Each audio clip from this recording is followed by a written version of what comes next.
Okay, good morning guys. So today we are going to start with alternative dispute resolution, and this is the last topic for this chapter. All right. So till today what we have discussed is about the judicial system of our country. Under judicial system we have got two branches, isn't it? One is those the traditional manner, and another one the tribunals, the one with the tribunals. So today we are going to start with legal system in our country. So today we are going to start with legal system. All right, legal system of our country. So remember, there are two types of legal system. Number one is adversarial.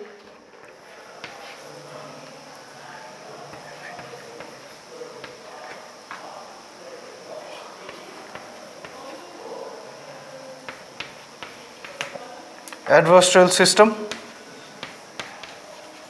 and another one is inquisitorial system. All right.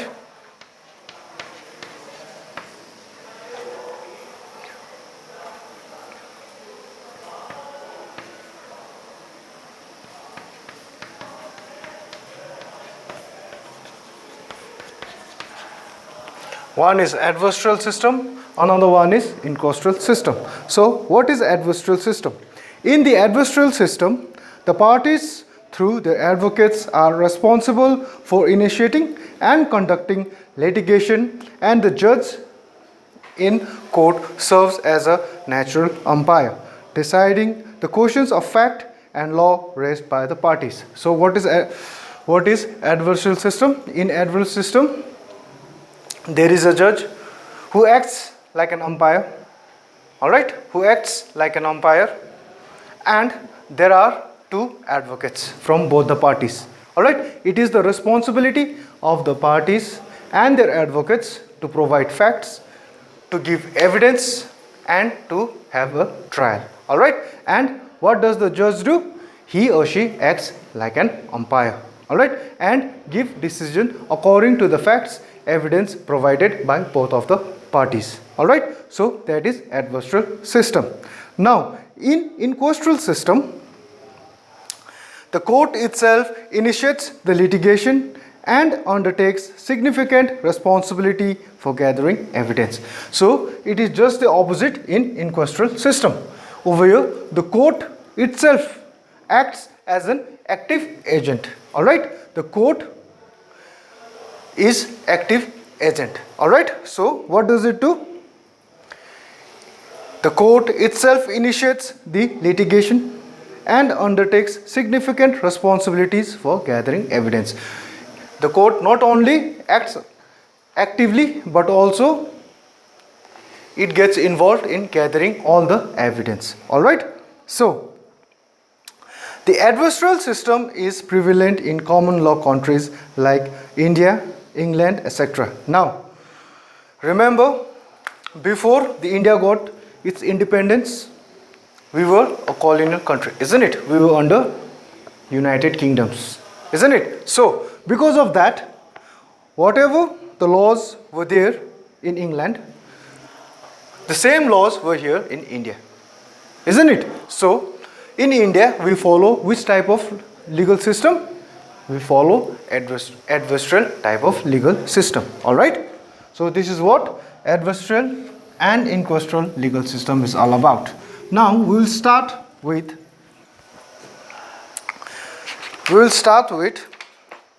tribunals and the concepts of alternative dispute resolutions. All right, so what are the methods? Now we all know what is exactly dispute really means. A dispute is something, a dispute arises when there are two parties or more than two parties, and there is a disagreement in certain terms or in certain terms and conditions, isn't it? So dispute always arises whenever there is a misunderstanding or wherever both the parties are not ready to accept or to agree their terms, isn't it? A dispute in a simple language is a fight or mon no milno, isn't it? So alternative dispute resolution. So Why ADR is so important? Why ADR is so important in legal system? The question rises out there. Now, there are so many types of disputes, isn't it?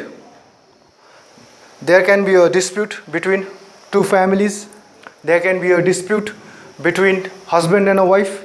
There can be a dispute between a customer and a shopkeeper, isn't it? There can be a dispute in every dimension or in every angle. Now, there is a dispute, all right? Now, every dispute, every fight can't be taken to the court. Why? First, the simple reason is the court does not have any time, isn't it? Already, our Indian judicial system has lakhs and lakhs of pending cases. The courts are overloaded, isn't it? Now, it can't handle extra loads. So, in order to handle those small disputes, the system or the concept of alternative dispute resolution has been introduced. All right.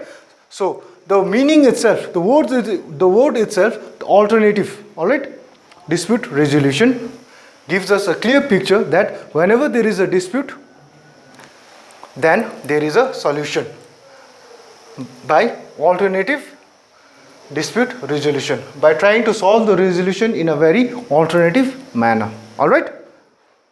So, I've already tried to explain the concept of dispute, isn't it? If there are two friends, for example, if there are two friends, they are sharing the same room and they have only one study table, all right? And both of them, they want to study at the same time, but the problem is they don't want to study together. They don't want to share that table.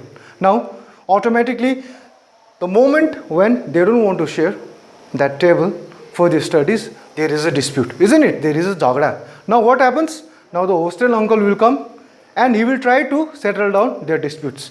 He might tell them like, okay, from 8 p.m.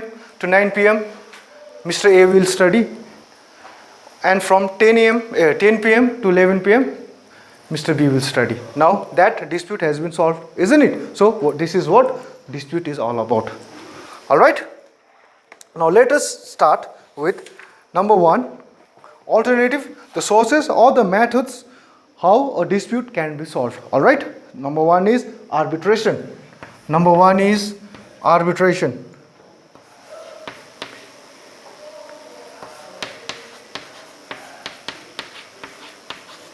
Number 1 is arbitration. Now, what is arbitration means?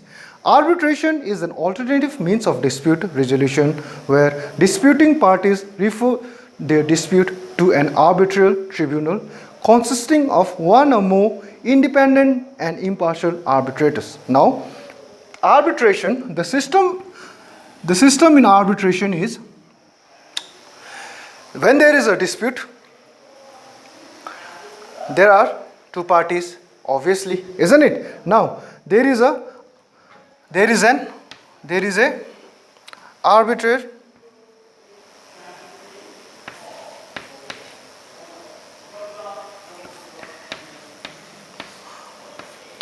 tribunal. All right. So there is a arbitral tribunal. All right. Under arbitration, there is a arbitral tribunal. Now, what does it do? Suppose there are two parties, A and another one is B. They are having a dispute. For example, they are having a dispute. Supposing, let's say an example.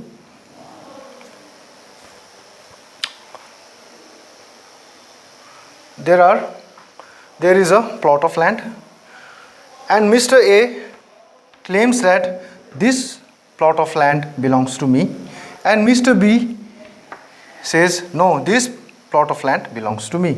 Now there is a dispute, isn't it? There is a plot and both of them, they don't want to share. They don't want to divide. Now there is a dispute between Mr. A and Mr. B. Now what is the job of arbitration? There is an arbitral tribunal.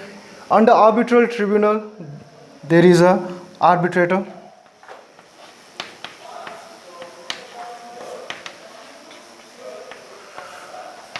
the arbitrator. Alright, now this person can be one, can be two, or more than that. Alright, there is under arbitration, there is an arbitral tribunal. In arbitral tribunal, we have a person called arbitrator who acts as a third person who listens to the dispute of Mr. A and Mr. B. That person is called arbitrator. Now this arbitrator can be one person or more than one person. Alright, it depends. Alright, the arbitral tribunal gives a final and binding arbitral award, final decision. Alright, so after hearing the grievances from the both parties, now this person over here, the arbitrator and the arbitral tribunal, gives its final order. Alright, its final order or its decision. Alright, which is enforceable in a court. Now, whatever the decision the arbitrator or the arbitral tribunal gives, that will be the final, the binding decision in the court also. Alright, another example is, if you remember in our next class, in a previous class, we had discussed the various types of tribunals. What is the concept of tribunals? Over there we had studied, I had given an example of consumer forum, isn't it? Now, another example for arbitral tribunal or the arbitration is, now this A is a customer, alright, and this B is a shopkeeper, alright. So Mr. A has bought a computer from Mr. B, for example. Now that computer, within 2 or 3 days of time, the computer has started malfunctioning, alright. So now the computer is under warranty, of course, because it has been only 2 or 3 days. Now, Mr. A goes to Mr. B's shop and tells him that my computer has stopped working. Now it's malfunctioning.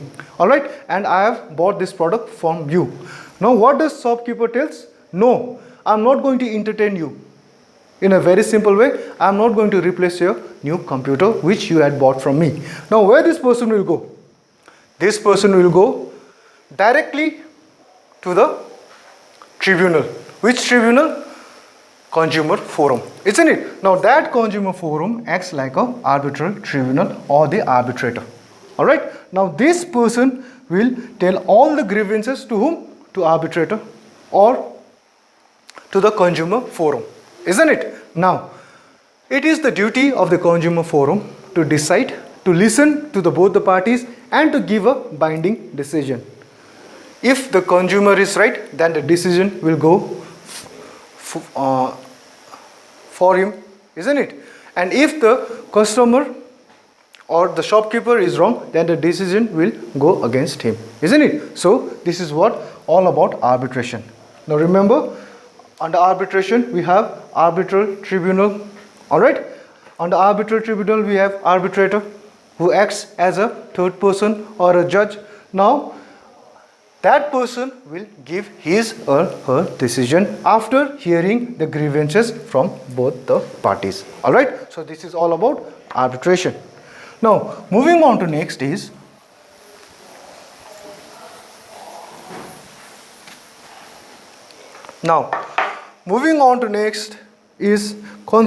conciliation.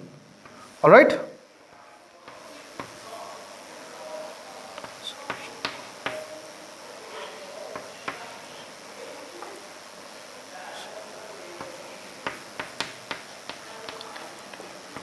Now the next method of alternative dispute resolution is conciliation. Now what is conciliation means?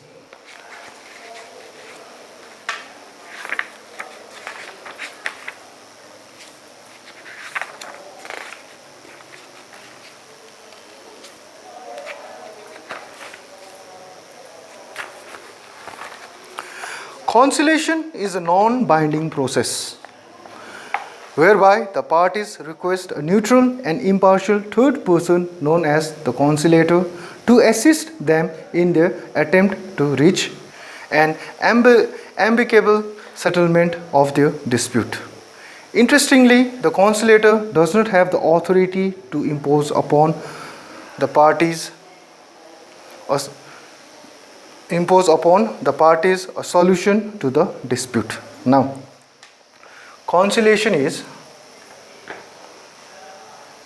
under conciliation, there is a person called conciliator.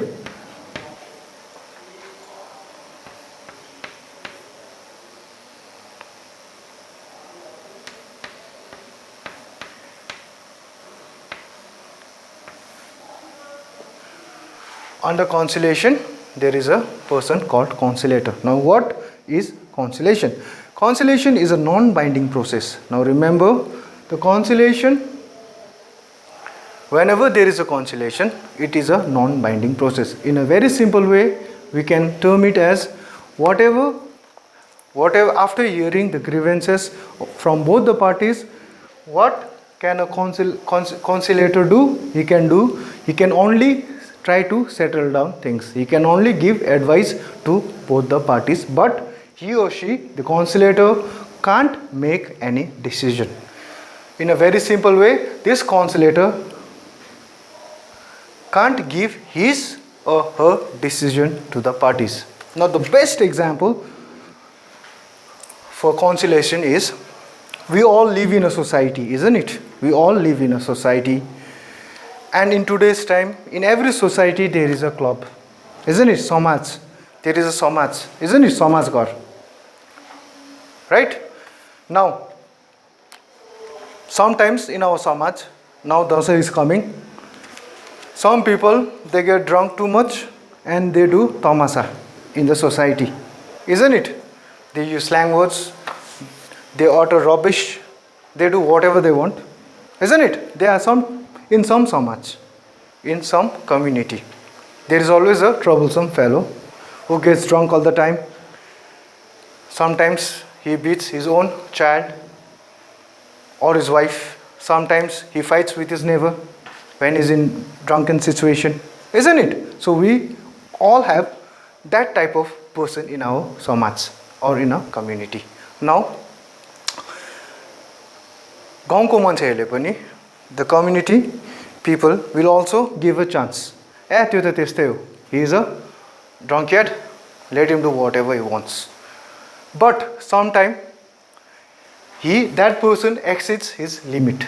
Now the whole community, the whole Samaj gathers and says, no, this is too much. Now we have to keep a general meeting and we have to take a decision what to do regarding this fellow. Now he is too much creating nuisance in our society. Remember, nuisance in our law of torts.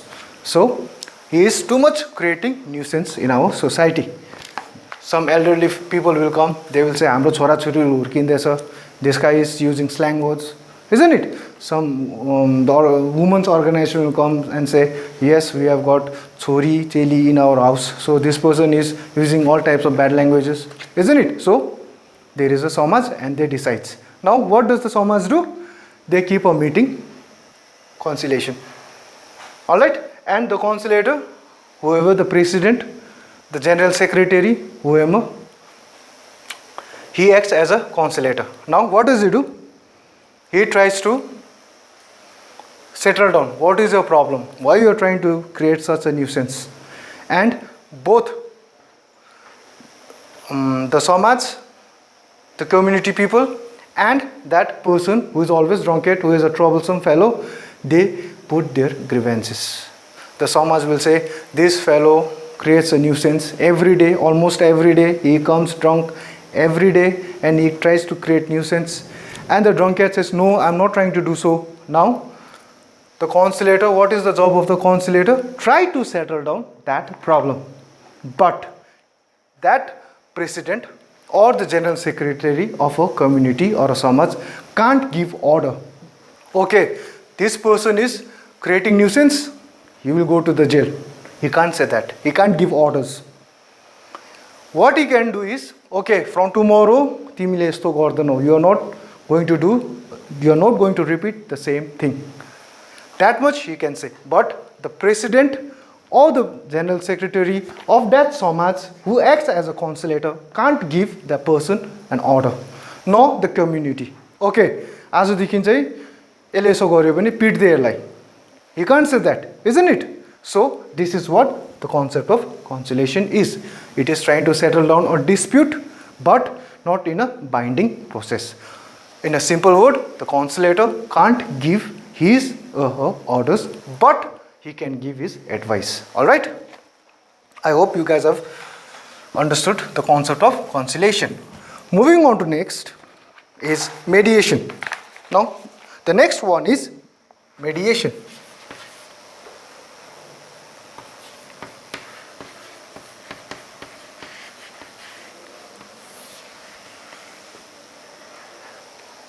Now, what is mediation is all about?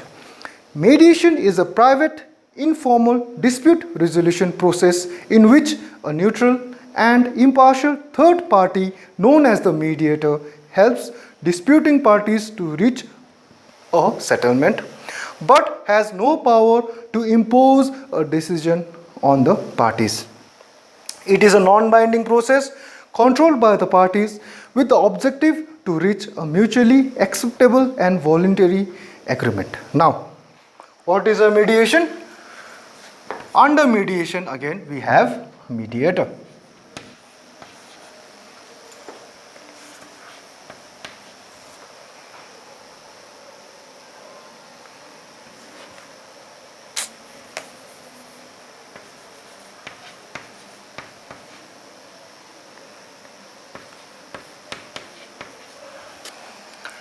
What is a mediation? Mediation is a process. It is an informal process to settle down disputes between the two parties.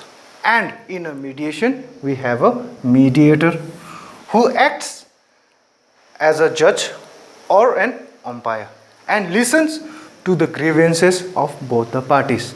Now, in a mediation, the mediator is selected by whom? By the parties itself. By whom? By the parties. Now, an example. There is husband and there is a wife. Alright? There is a husband and a wife. Now, they are married for 5 years. Alright? They are married for 5 years. After 5 years, fights started taking places, and both the husband and the wife now, they are not ready to stay together. Why? Because husband says my wife has changed and the wife says no, my husband has changed. Now there is a dispute between a husband and a wife. There is a misunderstanding between a husband and a wife. Now they both want to get separated. Alright? They both want to get separated. Now what will they do? They will not go to the parents because they have already married. Isn't it? Now, there is involvement of mediator. Alright? Under mediation. Now, both the husband and the wife will select their mediators. Alright? Both the husband and the wife will select a mediator. Alright? Now, there is a mediator who will act as a judge and try to listen what are the grievances, what are the problems, the reasons of a dispute between husband and a wife. Now, husband will say, my wife does not cook for me. And wife says, my husband does not give me enough money. Now there is a dispute. Automatically there is a dispute. There is a misunderstanding of mind and concept, isn't it? Now, what is the job of this mediator? This mediator will try to solve the problem or the dispute between husband and wife. Alright? But remember, in a mediation, it is a non-binding process. Now this mediator can't give orders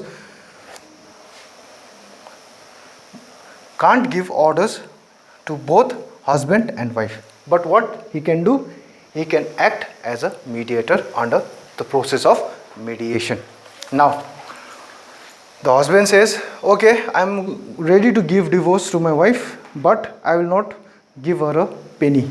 Now the wife says, I don't want his salary, but I want his home. Now again there is a dispute, isn't it? Husband is saying, I'm not ready to give my house. All right, you take my salary.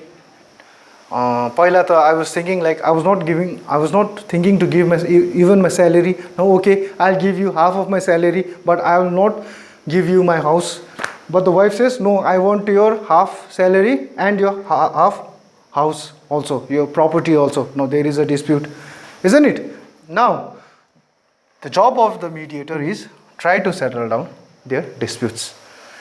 He can advise them by saying, okay, do it 50-50, okay, give this much amount of your income to your wife, and you don't take his property because it belongs to his father, his grandfather. He can say that. All right, so he can act as a mediator between husband and a wife. The mediator itself it's a bridge, isn't it? Bichko manche. Mediator in a Nepali word is a bichko manche. Okay, he listens to husband. Okay, he listens to his husband, and the husband gives his grievances, tells his grievances to the mediator, and the mediator again goes to the wife and says, okay, timro budako, your husband has this kind problem with you. What do you have to say? Again the wife will tell the mediator, okay, I have this problem. Now again the mediator will go and try to explain, okay, this is the problem of your wife, this is the reason why she wants to get separated from you. All right, so the mediator acts like a middleman. All right, but he can only act as a middleman and try to give them advice, do this, do that, but he can't pass an order. All right, husband, you give half of his salary. Wife, you don't ask for the property. He can't do so. What he can do is he can act as a simple mediator. All right, so this is all about mediation.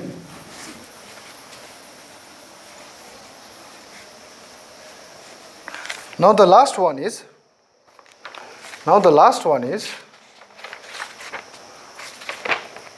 Lok Adalat.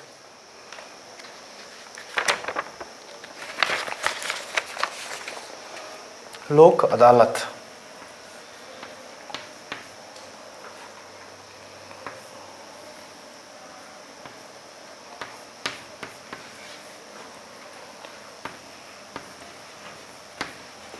Now this is the last method of alternative dispute resolution, Lok Adalat. Now we all have studied in our civics till class 10 the concept of Lok Adalat, isn't it? Lok Adalat generally takes place in village areas.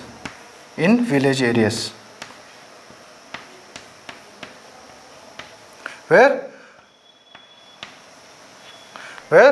there is a panchayat system. Have you heard about panchayat system? The answer is yes, of course, isn't it? We have seen, if we have not seen with eyes, but we have definitely seen in old Hindi movies, what is panchayat. There are a group of elderly people who are called panchayat heads or gaon budo, isn't it? They are the head of that village. Now anything disputes arises regarding a land, a piece of land, regarding a marriage, regarding a fight, sometimes regarding a murder also, sometimes regarding grievous hurt, whatever the problem arises in that village, the head of the panchayat in a panchayat system tries to solve that, isn't it? Now this is also a kind or a type or a method of alternative dispute resolution. Now when we look at the whole scenario, what do we see? When we studied Lok Adalat, the panchayat system, when we studied conciliation, mediation, arbitration. Now these are the various methods of alternative dispute resolution. And why it is important and why it has been introduced? The reason is not to give burden to the courts, isn't it? Now imagine if a drunkard is creating a nuisance and that case is also taken to the court, if there is a small if there is a small zamela, like someone has stolen someone's kukra or a bakra, isn't it? Now that also goes to the court. What will the court do? It can't do anything because it is already overloaded. If there is a fight between a husband and a wife and that matter also is taken to the court, what will happen? The court is already overloaded. It will get more cases, meaning more load and more pending cases, isn't it? So in order to solve the problem of the court and to give fast judgment also to the people, the concept of alternative dispute resolution is there. And in a concept of alternative dispute resolution, its features, it is less expensive, isn't it? It is a time saving, and the judgments are delivered in a fast manner because the hearings are faster over there, isn't it? So this is all about alternative dispute resolution. So hope you guys have understood the meaning and the concept of ADR. Now from next class we'll move to a new chapter. Alright, so this much for the day, and if you have any questions you can always call me. Alright, thank you.